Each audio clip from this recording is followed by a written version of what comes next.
Hello students, this is Aruna Gupta from Maharaja Agrawal School, Hisar. Today we will continue our third chapter, class 10 Mathematics. कल हम third chapter की exercise 3.2 के 1 और 5 दो question किए थे. आज हम बाकी के क्वेश्चन करते हैं. Question number 2,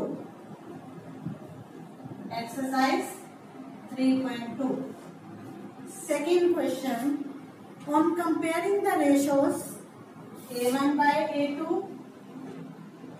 B1 by B2 and C1 by C2.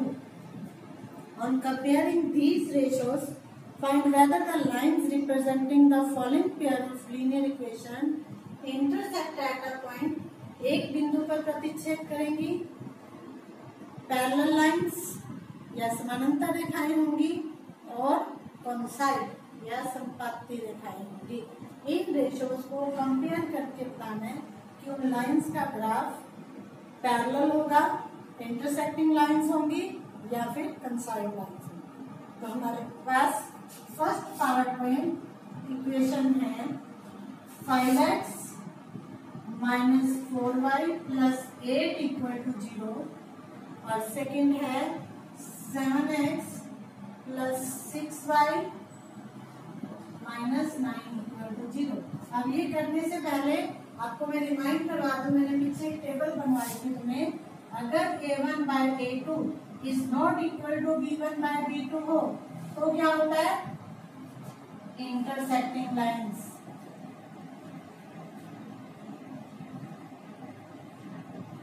अगर A1 by A2 equal to B1 by B2 हो तो हम थर्ड रेशियो भी फाइंड करते हैं C1 by C2 और ये अनइक्वल आ जाए, ये दो रेशियो सेम ये अलग आ जाए तो क्या होती है? Parallel lines. और थर्ड, अगर A1 by A2, B1 by B2 और C1 by C2 तीनों इक्वल आ जाए तो कॉन्साइड लाइंस. ये टेबल मैंने करवाई थी आप लोग को, पहले रिमाइंड करो. अब इसी टेबल को यूज करके हमने बताना कि ये लाइंस जो है वो पैरेलल है, कंसाइड है या इंटरसेक्टिंग है. तो हम क्या करें? A1 by A2 फाइंड करें पहले. A1 by A2 क्या आएगा? Coefficient of x 5/7. B1 by B2 coefficients of y -4/6. अब ये कट हो रहे हैं 2/3. क्या ये दो सेम है? नहीं है. अगर ये दो सेम नहीं है तो थर्ड निकालने की जरूरत नहीं है. Since A1 by A2 is not equal to B1 by B2, अलग अलग लाइन इक्वल नहीं आए तो कौन सी लाइन हुई? Therefore इंटरसेक्टिंग लाइंस, प्रतिच्छेदी रेखाएं. ऐसे ही आप बाकी के पार्ट्स कर सकते हो ना, इसके कंपेयर करके इन रेशियोज को बताना है कौन सी लाइंस है. तो इसके बाकी के दो पार्ट्स आप खुद करेंगे. Third question. On comparing the ratios A1 by A2, B1 by B2, C1 by C2, check whether the following pair of linear equations are consistent or inconsistent. तो इसी टाइप से करना है, इन रेशियोज को कंपेयर करना है और बताना है कंसिस्टेंट है या इनकंसिस्टेंट. तो कंसिस्टेंट कब होती है? अगर इंटरसेक्टिंग लाइंस है तो कंसिस्टेंट, और कंसाइड है तब भी कंसिस्टेंट, पैरेलल में इनकंसिस्टेंट. ठीक है.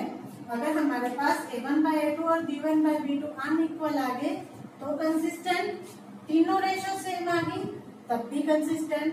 लेकिन A1 by A2 equal to B1 by B2 आया but not equal to C1 by C2 तब इनकंसिस्टेंट होगी. ठीक है. अब जैसे इस क्वेश्चन में अगर हमारे पास पूछा होता कंसिस्टेंट या इनकंसिस्टेंट तो क्या आता? क्योंकि रेशियो अलग अलग आई तो क्या आ जाता? कंसिस्टेंट. ठीक है. थर्ड क्वेश्चन आप खुद करेंगे. Fourth question. Which of the following pair of linear equations are consistent and which are inconsistent. Fourth में भी हमने ये बताना है कौन सी कंसिस्टेंट है और कौन सी इनकंसिस्टेंट है. If consistent obtain the solution graphically. अगर कंसिस्टेंट है तो ग्राफ से हमने उसका सॉल्यूशन फाइंड करना है. इसका मैं एक पार्ट करवा देती हूँ. First part equation is x plus y is equal to 5 and 2x plus 2y equal to 10.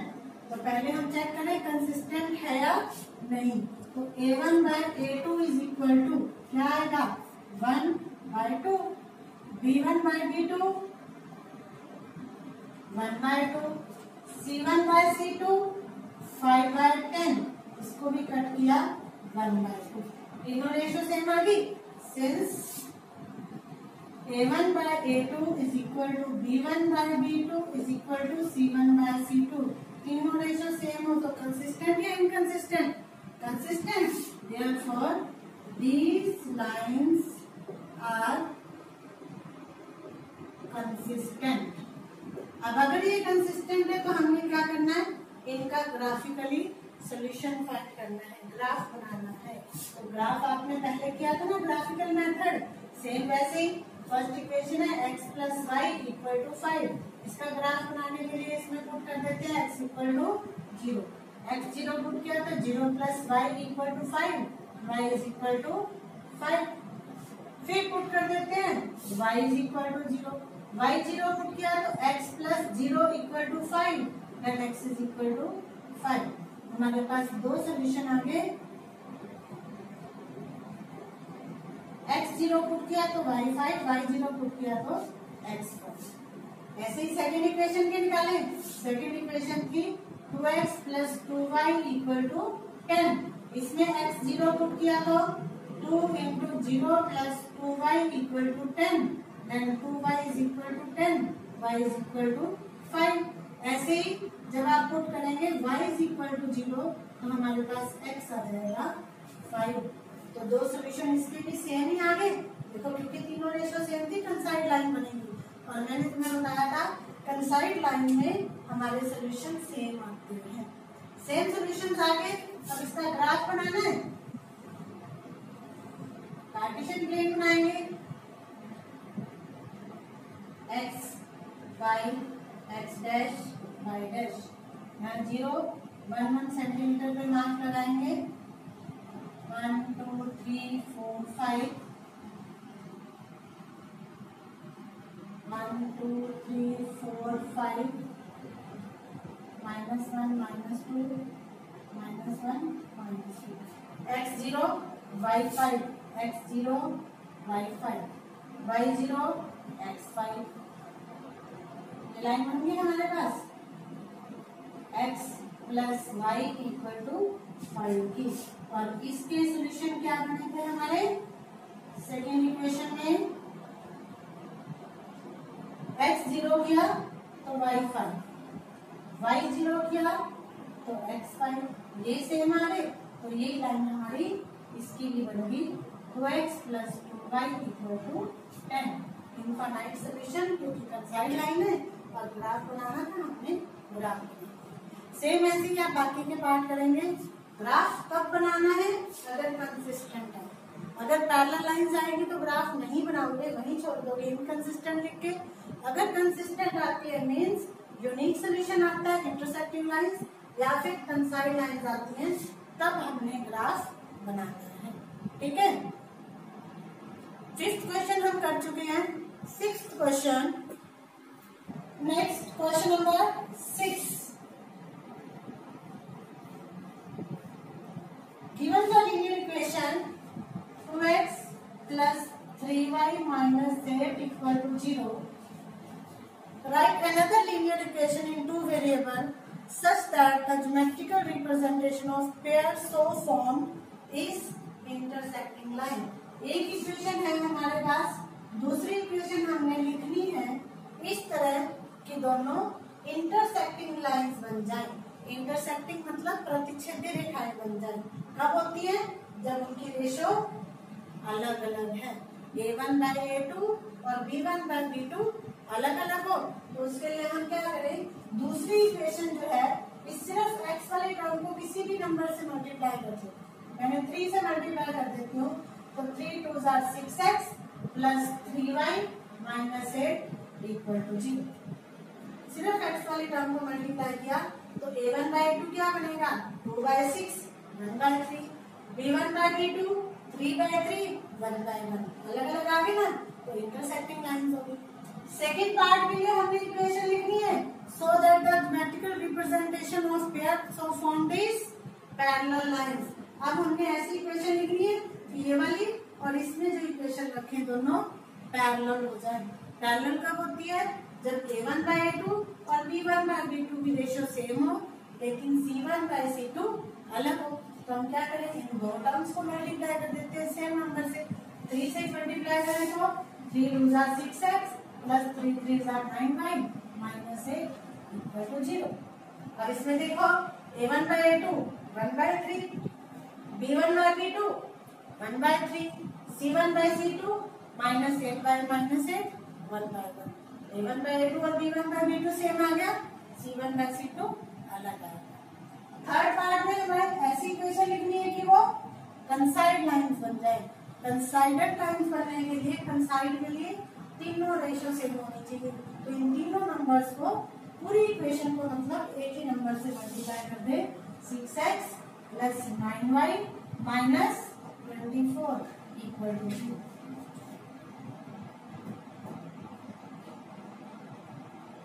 तीनों को सेम से मल्टीप्लाई किया, 1/3 1/3 और 1/3 तीनों रेशियो से कंसाइड लाइंस बनेंगी। आपने सिर्फ ये तीनों एग्जांपल्स देने हैं, इनको सॉल्व नहीं करना। इक्वेशन लिखनी थी, फर्स्ट के लिए ये इक्वेशन होगी, सेकंड के लिए ये होगी, थर्ड के लिए ये। अब मैंने यहाँ 3 से मल्टीप्लाई किया है, जरूरी नहीं आप 3 से करोगे, किसी भी नंबर से कर सकते हो मल्टीप्लाई, ठीक है। Next question number 7, draw the graph of equation x minus y plus 1 equal to 0 and 3x plus 2y minus 12 plus 2y minus 12 equal to 0 and determine the coordinates of the vertices of triangle formed by these lines and x-axis। इन दो lines और x-axis से एक triangle बनेगी, उसके हमने vertices find करने हैं and shade the triangular region. तो सबसे पहले तो इनके ग्राफ बनाने के लिए क्या करना पड़ेगा, सॉल्यूशंस फाइंड करने पड़ेंगे। तो सॉल्यूशन फाइंड करते हैं।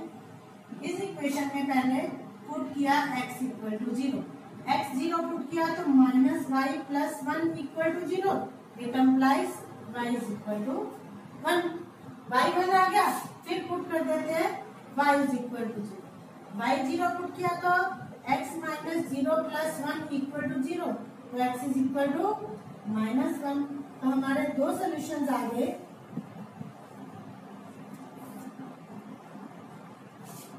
x0 y1 y0 x -1। ऐसे ही इसके सॉल्यूशन निकाल ले। इसमें हम पुट करें पहले x is equal to 0, x 0 put किया तो 2y minus 12 equal to 0, 2y is equal to 12, then y is equal to 6। फिर पुट करें y is equal to 0, y 0 करेंगे तो 3x minus 12 equal to 0, 3x equal to 12, x equal to 4।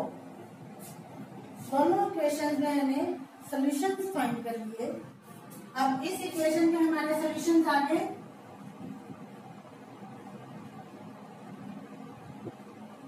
x0 पे y 6, y0 पे x 4। अब इन दोनों के हमने ग्राफ बनाना है। तो ग्राफ बनाने के लिए कार्टेशियन प्लेन ड्रॉ करोगे।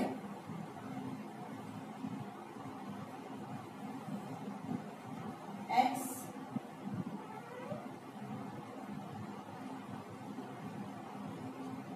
y x dash y dash 0 1 2 3 4 5 6 1 2 3 4 5 6 -1 -2। अब फर्स्ट में x0 y1 x0 y1 ये पॉइंट आ गया, y0 x -1 ये पॉइंट। इन दोनों को ज्वाइन किया ये हमारा ग्राफ बन गया x minus y plus 1 equal to 0 का। अब दूसरी इक्वेशन का मान है x0 by 6, x0 by 6, y0 x4। इन दोनों को चेक करें तो ये हमारी इक्वेशन आ गई 3x plus 2y minus 12 equal to 0। अब इन दोनों ग्राफ और x एक्सिस से देखो हमारे पास ये बीच में एक ट्रायंगल बन गया।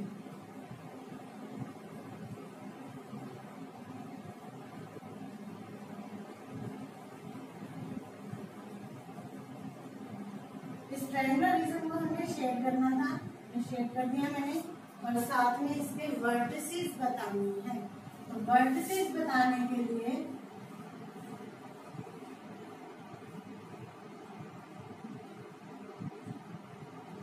देखो, एक तो ये वर्टेक्स हो गया ए, इसकी कोऑर्डिनेट क्या है x माइनस 1 y 0, तो ए के कोऑर्डिनेट लिखेंगे माइनस 1 0। एक ये वाला आ गया बी, बी के कोऑर्डिनेट, बी पे x की वैल्यू 4 है, y की वैल्यू 0 है। एक ये आ गया सी, सी पे x की वैल्यू 2 है और y की वैल्यू 3, तो सी के कोऑर्डिनेट बन गए 2 3। तीनों वर्टिसेस के कोऑर्डिनेट बताने थे, तो ये तीन वर्टिसेस आ गए, इनके कोऑर्डिनेट। ट्रायंगल को हमने शेड करना था, शेड कर दिया, और ग्राफ बताने थे, ग्राफ। इसी के साथ आपकी एक्सरसाइज 3.2 कंप्लीट हुई। आज का अपना होमवर्क है, आप एक्सरसाइज 3.2 अपनी नोटबुक में कंप्लीट करेंगे और इसके एग्जांपल्स ट्राई करेंगे। अगर कोई प्रॉब्लम आती है तो मुझे मेरे पर्सनल नंबर पे कांटेक्ट करें। ओके।